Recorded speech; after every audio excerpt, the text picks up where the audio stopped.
Hello, and welcome to the GLP-1 Hub podcast. My name is Anna Reisdorf. I'm a registered dietitian and GLP-1 user. I wanted to start this podcast because I really feel passionate about creating a community around GLP-1 users, but also providing support that you need along your journey. So not only are we going to have guests every week that are going to come on to talk about various topics, we are also going to have users like you that are going to come share their stories, the good, the bad, the ugly, so we can look at this from all different angles. If you want to connect with us further, be sure to join our Facebook group.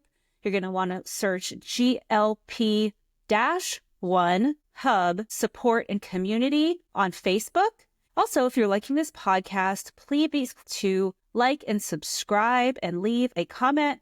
5 stars are always welcome. I would love more reviews so the podcast can grow and we can have even better guests on to help you. So let's get on with the show. Welcome everyone again to the GLP-1 Hub podcast. I am really excited today to introduce my guest, Mandi St. Germaine. She is an entrepreneur who I connected with online. She has a passion for women's health and wellness, and she's the co-founder of this wonderful fitness brand called MBS, the Women Beyond the Cape. And she wants to help women prioritize self-care and empowerment and community. She also has a podcast called Finding My Best Self Podcast, which I think is like totally aligned with what we're doing here. And so that's really cool. And so she and her co-host, Pam Rivet, have conversations about motherhood, wellness, business, and personal transformation. And that's like literally all the things that I'm about. So thank you so much, Mandi, for coming. Well, thank you. And I'm excited to be here and have this conversation today. So tell us a little bit more about who you are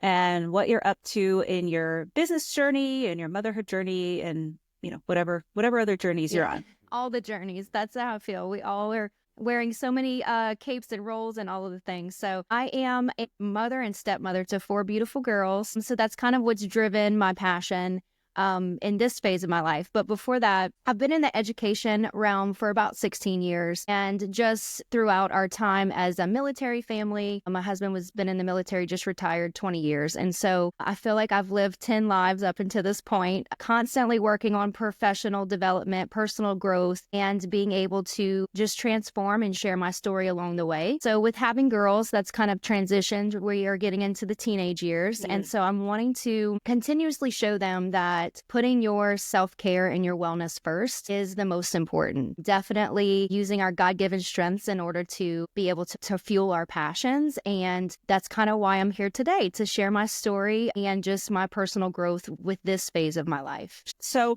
we had reached out because I've been trying to look for people to share their stories, either the good, bad, the ugly, all the things about their GLP-1 journey. So we had connected over that. So tell me a little bit about where you were, why you decided to try this, and what, you know, the whole thing. What's going on with you now? Well, just to kind of backstory a little bit, I have always been in the health and wellness realm of things. I have always taken kind of a passion along with showcasing what I was doing at the different phases of my life. So after having kids, I obviously was struggling to find myself again. And so I had gotten into the Beachbody world of being a coach through Beachbody. And that really started my passion for sharing what I was going through with other women and building a community and a platform. So over that course of the years, I've lost, 50 pounds here and there. I did different fitness competitions and just trying to find what was working at the time. So once we had moved around a couple of different states. And so once we got back to Louisiana, that's where I'm currently, I had kind of lost myself again. COVID had kind of happened and I was trying to do the same things I had always done with lifting weights and working out, doing cardio, trying to portion control the best I could, counting macros, all of the things that I had done. But I was also reaching 35, 36 and my body was changing. And so a lot of the things that I had previously done weren't working. And obviously with COVID, I was at home. I had always been an at-home workout person, but at the same time, I needed something more. It just wasn't doing the same things that it was doing before. And so I kind of hit a plateau, a lull. I had gained probably 50 more pounds than before. I had got up to about 185 pounds. And I was just lost. I didn't really know where to turn to. And so my sister's mother-in-law owned a clinic, and she started sharing that they were doing semaglutide. And this was something that I was kind of hesitant about at first because there really wasn't much at the time. I think this was around December of 2022. I didn't really know what that was. And so I started doing more research. And really at the time, there really wasn't much information as far as, the side effects, long-term effects and things like that. And being that I was always very health conscious, I was a little hesitant because I didn't really know what to expect from it. But at the same time, I had literally tried everything that I knew in order to get my body back to just a healthy weight, a healthy size. So that's kind of where that journey started. I trusted in my sister's mother-in-law that they had a doctor there, and, I would go weekly to speak with them. I had gotten my labs done, and just kind of knowing the backstory with my family, with women in my family, around 35 to 40, they all plateaued. They all would stay the same weight for years and years and years. And I always was very conscious of that and always was like, well, that's not going to be me. But it was becoming my reality. And so that's kind of why I decided to look more into the semaglutide and kind of start my journey with that. And so then that kind of has taken me to where I am today. Sure. So for that clinic, were they offering a compound semaglutide at the time? Yes. Okay. And they were already in 2022 advertising it for weight loss? Yes. Okay. So they were had early adopters. It was. And that's why it was I was unsure because obviously an injection shot was just not what I had done before. I mean, I hadn't even taken weight loss medications before. So it was definitely a new side of things that I hadn't really dabbled in before. So kind of sitting down with her, sitting down with the doctor, talking through the side effects. Obviously, I had read online that there was some side effects with pancreas or thyroid, but they really didn't have much information. So it was kind of a leap of faith at the time, but I had hit rock bottom. So it was one of those things where it was all in or nothing. And so that's kind of where that started for me. Because I've been, I'm a dietitian and I've seen like the weight loss space, and I've been offered various weight loss injections through the years, B12, something that said dilute your fat, will dissolve your fat. And I was always like, that's all BS, y'all. Vitamin B12 isn't going to make you drop like 50 pounds. So I can understand at the time that you might have been hesitant about like some other scam or something else. Absolutely. So when you first started, what was your experience with it as you got started on the medication? So kind of from the conversation we had, because I guess at this point I had heard some stories, because obviously I tried to do my research as much as possible before I put something into my body, that people were dropping weight quickly. And just from my past experiences with family members getting on some type of weight loss medicine, losing a bunch of weight, and then obviously the second you get off, you gain it all back. And I did not want that. I have gone as a roller coaster my whole life as far as like gaining weight, losing weight. And so I knew that with that comes like extra skin and like you have all the side effects of doing that. So I had spoken with the doctor and I was like, look, I want to take this very slow. My goal is not to lose a whole bunch of weight. I just want to get back into a healthier me. And so I started weekly with, I think, 0.25 milligrams. And I stayed there for probably 6 months. A lot of the times people will up their dosage every week or every other month. And I just wanted to take the slow route. And so I really do think that that helped overall with my experience. I did end up trying to increase to, I think, 0.5 milligram a week, and it was too strong. I started to have certain side effects where it was nauseousness or vertigo type feelings. And I knew at that point, okay, it must be too much for my body. So I went back down, and I was able to steadily lose about 40 pounds over the 2 years. So I was on semaglutide. And so, in other instances, people lose 40 pounds in like 6 months, but I for sure wanted to take it a little bit slower. So I did that. I got up to going monthly because at the time they were doing shots on the go where I could take it home and then do them myself because I didn't live in the same town as the clinic. So it was a little bit difficult logistically. Once I moved back to South Louisiana, obviously I needed to find a new clinic. And so I had, basically at this point, this is last year, 2024, and there was more information out on semaglutide or just compounds and kind of the side effects. I started to kind of dig in a little bit more because obviously up until this point, I really didn't have much long-term knowledge as to what the effects could be. But I still felt like it was the right choice for me as far as how I was feeling. I didn't have many side effects. I think the only thing that I really noticed was that if I didn't eat every couple of hours, my like blood sugar would drop a little bit. But I think that you also tackle that with just not feeling hungry. And so, but having the background I do, I knew that that wasn't the healthier way to do it either, that I needed to make sure I was still getting the calories I needed, even though physically I wasn't feeling starving every second of the day. So that part of the journey has definitely helped to where I am now. Sure. I think that that's an important part because I'm guilty personally of like just not eating because you're not really hungry. And then, you end up with your blood sugar dropping because it does lower your blood sugar. There'll come a point where I'll feel like really jittery or weird or dizzy and so I think that that's one of the reasons why I wanted to start this whole community is to educate people like, don't do that.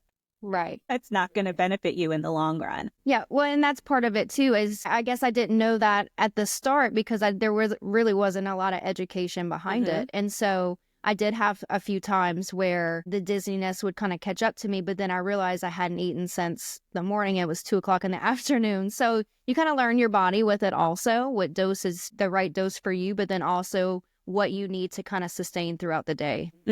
And so you found a new clinic and you continued on with it. And are you still on a low dose? Are you still taking it? So this was about May of last year. I switched clinics. I stayed on semaglutide till probably October. Same dosage, just about. I did go up a little bit. I found that switching clinics, the compounds were a little different, even though that they were still listed the same. So I'm assuming that's just from getting it from different, manufacturers or something like that. But so I was able to tolerate a little bit more. I still kind of maintained my same weight. So I did decide in October, probably November of last year, that I was just going to slowly get off because I was like, well, I'm already at my achievable weight that I really didn't need to stay on it. Well, that lasted about 2 months because not necessarily just the weight loss, but I find that when I am taking some type of compound, I am just more functional. I feel my best self when I'm on them. For instance, like the brain fog is gone, mental clarity is there. I feel energized. I'm not as sluggish and I'm able to just get my normal routines back in order. So I tried to kind of see if that was in correlation because obviously I'm still learning as the process goes on, more information. So I did end up switching to trizepatide. It was kind of recommended as far as it being a little bit more effective with like a lower dose. And so I was like, okay, I've been on semaglutide for 2 years or so. I had kind of maintained around 145. So I went from 185, 190 really, down to 140, 145 over the course of the 2-3 years. Not drastic weight, but for me, that was pretty substantial because, 130 is probably my healthy weight. Semaglutide kind of gave me a little bit of a dizzier feeling whenever I didn't eat. And I know that I had talked about that. Where with trizepatide, I didn't have that, but I was still mindful of when I needed to eat and drink more water and things like that, because obviously hydration's a huge part of it also. Yeah. So with the lower dose of trizepatide, that's where I'm at now. So each week I'm kind of in maintenance mode. And so that's been since end of December up until now that I've kind of maintained my current weight. And just honestly, that's kind of where I plan to stay, just because, like I said, I just overall feel like I'm more functional, optimal at this phase of my life. So are you on the lowest dose of the trizepatide?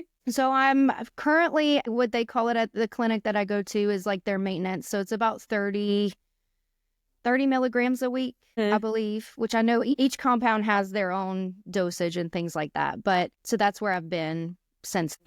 And so is your plan to like stay on it long term? As of right now, yes. I feel like the more information that comes out, and obviously, I know a lot has come out on Ozempic and things like that as far as it having some negative side effects. But I also feel like with any medication, there's always going to be a negative side effect, to where I'm still getting my labs done regularly and everything has been smooth sailing. So that's kind of where I'm at until there's an alarm or there's some type of information that changes my mind. Historically, with my family, our women in our family are insulin resistant to a certain extent. And I just feel like this gives my body that extra boost that I think I'm losing as I age. And so it's just helped me to be more functional. Sure. So I feel the same about it. Like there's family history of diabetes and overweight and all sorts of things. And it's like, why not take a small dose of this medication? I mean, I tried to get off of it too and gained all the weight back pretty quick. Now, honestly, I didn't necessarily, because when I got off, I didn't necessarily gain it all back.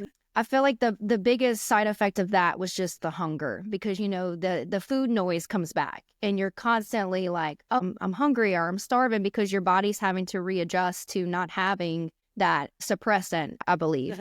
And so with that, I kind of took it to where I still was trying to portion control, because I didn't want to allow myself to binge eat, because technically I probably could have, because I had all the food noise that was telling me that I was starving, even though I knew I wasn't, that I had had a substantial meal. So I think that shifting off the shots, that's probably the biggest thing for me that I had felt. But other than that, it was just me feeling like I could function at a higher state whenever I am taking it. So that's kind of what's kept me on them at this point. Sure. So for other aspects of your life with this weight loss, how has that impacted maybe your relationships or your business or other things? It's been a game changer, honestly, because like I said, I've always kind of been on a roller coaster ride with my self-image, and something that I've struggled with for years. I've always kind of looked to other things for that validation. And so now, feeling confident in my own skin and being the person that I know that I, am supposed to be, this has definitely helped with that self-image, because I'm working out, I'm eating healthy, I feel great. And so I'm able to kind of extend that to the other parts of my life. Obviously, with my marriage, just feeling more confident in my own skin and being able to not necessarily have all the triggers as far as, not feeling good in clothes or just in pictures and things like that. I have all girls, so like I definitely don't want to portray to them that I feel unhealthy or constantly scrutinizing myself in front of them. So that has eliminated that. And then obviously with our business, we have a women's athleisure line. So I'm having to take pictures in workout clothes and be very visible in the public. And so it's definitely helped with my self-image and just helping me have that confidence back that I had lost before I had started this journey. That's great. And so did you start the athleisure line before or after?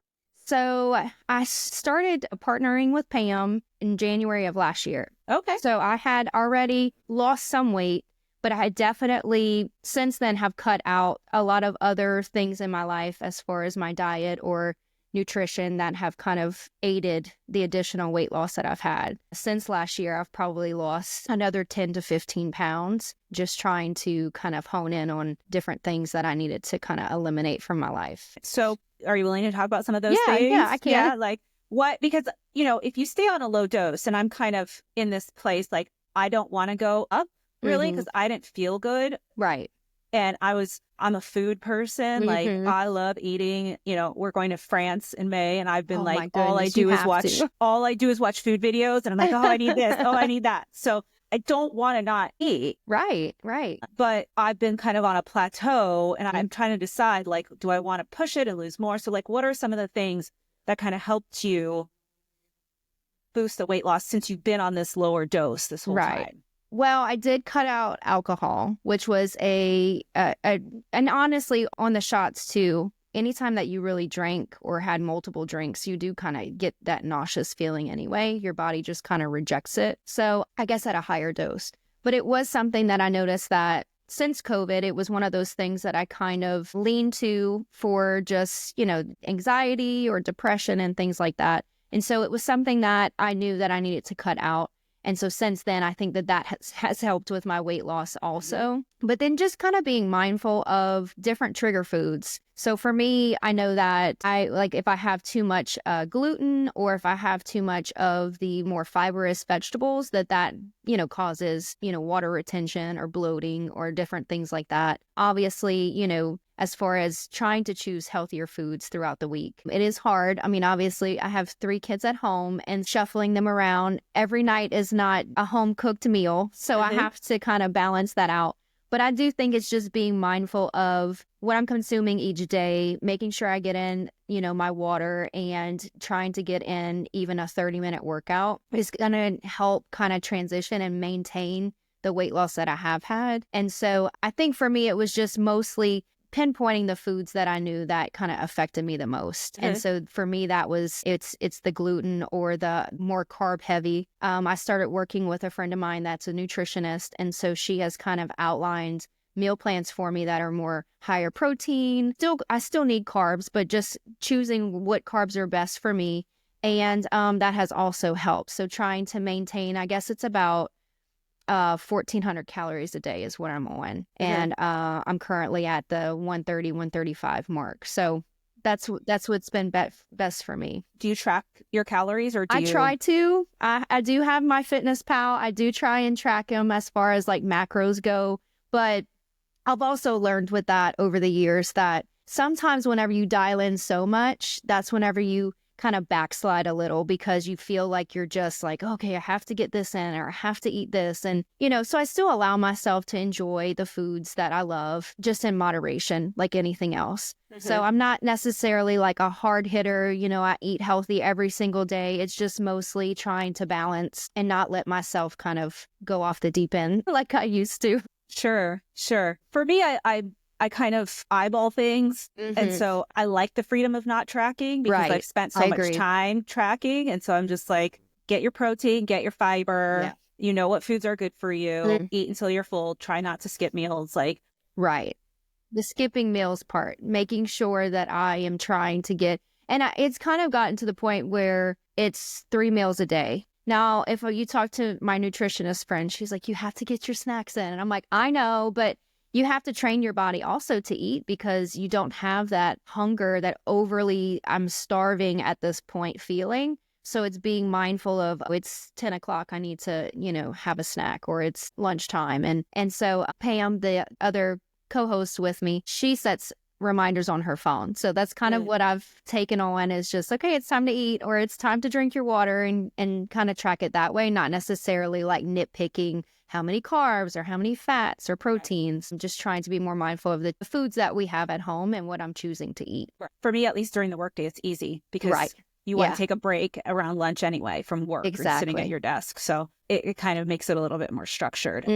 So what is the future hold for you with your GLP-1 journey? And where do you see this going? Would you be open to trying? Because there's a bunch of new medications coming out. What are your thoughts? So as of right now, I'm kind of on the trizepatide kick. I definitely feel like I have felt my best on this one at this dose that I'm at, between 30 and 35. I can't go past that. I did notice, and this is something new, that whenever I had gotten to the end of my semaglutide journey, and kind of the reason why I switched, I started to have a mild reaction at the injection sites. So this is something that I think that is also starting to come up, and the doctors are kind of starting to research. Is it because your body's resisting it, or is it just because your body is used to what you're putting in? And so, but it was just a small rash around and I normally do them in my arm, but a small rash around the injection site. In switching to trizepatide, I haven't had that. So I don't know if it got to the point because I had been on semaglutide for 2-3 years. Now, it wasn't enough for me to stop using it. It was just something that I noticed was a change. So I think as my journey kind of goes on, I'll just have to be very mindful of how I'm feeling, continue to get my labs done or scans, and just making sure that I'm not losing muscle mass, because that's also a side effect that I'm looking for. And up until this point, like I said, it's been since December of 22. I haven't lost muscle mass, and I haven't really had any major side effects. I plan to continue this journey until other things, or hopefully nothing else happens. But I do feel like it's a very useful tool in order to have not only weight management, but also just feeling like your optimal best self. Sure. So how are you scanning to know about your muscle mass? Have you done a DEXA? Yes. So the clinic that I currently go to has a scan. And so I did that recently just to kind of get a baseline as I'm progressing along my journey, and everything looked great. So That's I'm good. dropping, fat loss, not muscle mass. And so that's kind of the plan moving forward. Man, I wish that was like standard of care. I know it really should be, especially I know with people that go to doctor's offices in order to get this. This clinic is kind of a wellness center. And so obviously they offer, multiple different things, but it's something that I do feel that everyone needs to at least be encouraged to do. That way you can kind of get an inside view of what's really happening, and just being able to make sure, because obviously as we age, we also lose muscle. So I didn't want to contribute extra to that with doing this. So it's been so good so far at this point. I'd personally love to know, like the first time, I don't think I was doing as much weight training, and I felt like my arms right here were getting like loose. And this time I've been doing this thing called Legree. It's like I've heard so many Pilates. good things about that. It's really hard. Well, that's what I've heard. And now I like visibly see muscles from that. So I feel like I'm not losing muscle because I can see new muscles coming. Right. Yeah. But I would love to know. I don't know if doctors' offices are necessarily doing this either. I don't have that knowledge, but encouraging to work out, to eat healthy, because I have heard stories of people that I know that are on some type of injection and they don't do anything. They're eating whatever they want, and they're losing weight, and that's their journey. So, but I do feel like if you're planning to do it long term, then you definitely have to take the precautionary things of working out, eating healthy, because like you said, the second you get off, if you haven't created that lifestyle, then you're going to gain everything back that you worked so hard for. So right. It's definitely something I wish more people would talk about. Well, that's why I created this platform, really, is because I see that and I see people that I know not exercising and just not eating and just kind of like, well, now I'm skinny. This is great. Right. But they're actually probably less healthy than they were when they were at a higher weight. So I want it to be a tool that's beneficial and makes people healthier, and not something that makes you unhealthier. Because I think in our world, we've been so focused on like, oh, we have this obesity problem, that we forget, even as a dietitian, like we didn't really focus a lot on malnutrition in school because most people don't have vitamin B deficiency in our world anymore, or scurvy, or like these crazy nutrient deficiencies that people used to have. But this could cause that. And I think that people are not aware. Yeah. And I am glad that you are starting to have this conversation, because I do feel like a lot of people are curious. They're just scared or nervous because it is something new, and the negatives obviously get shared more than the positives. Sure. And so I do feel with today's society and with obesity and all the things that people struggle with, doing something like this with a healthy lifestyle attached to it can be life-changing for so many. Whether you have diabetes or not, this is a tool that can help target some of the things that people have plateaued with for years, and just have that body confidence again, and be able to train themselves on portion controlling and not overindulging for meals, because it really does train you to, honestly, I don't know how you feel about it, but like, even when you eat, there's only so much you can eat before it's like, okay, I'm done. Where before the injections, it was, I stuffed myself until I couldn't breathe, and then I'm miserable afterwards. And so it kind of helps train your brain. And I do feel like that would be such a huge tool for a lot of people that struggle with food addiction, and just being able to create those healthier habits. Yeah. I mean, I think that it's just really game changing. I really do. So do you have any final thoughts that you want to share with people that are thinking about it or using it, or even resources that you have with your podcast or your fitness line? So, I mean, I think my biggest takeaway would be to do what's best for you. I feel like we're constantly trying to gauge people in different directions, but if you feel like this is something that could help you and be beneficial, talk with your doctor, talk with, your clinics that you have, and see if this option's great.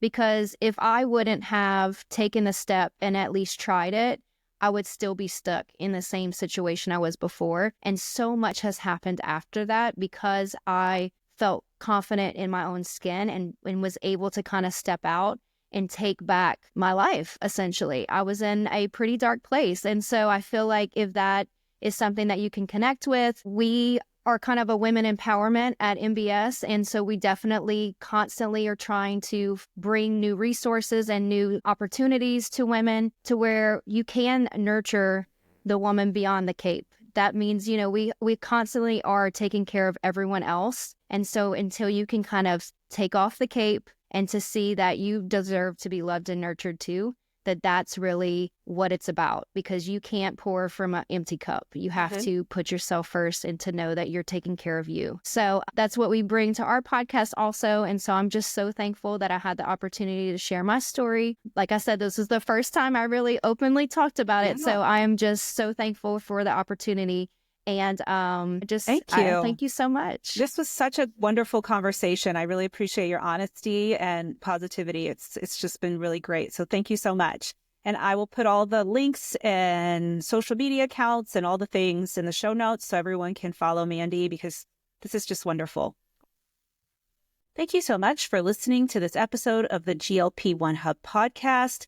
If you liked the episode, please subscribe and leave a 5-star review so we can get even better guests on the show and continue to grow the podcast. Also, if you want to connect further, we're on Instagram at GLP-1 Hub, and we have a Facebook group called the GLP-1 Support and Community, so you can find us there. And then also visit our website, glp-1hub.com, where we have tons of resources for you, including nutrition guides and other types of articles so you can learn more about GLP-1s. See you on the next episode.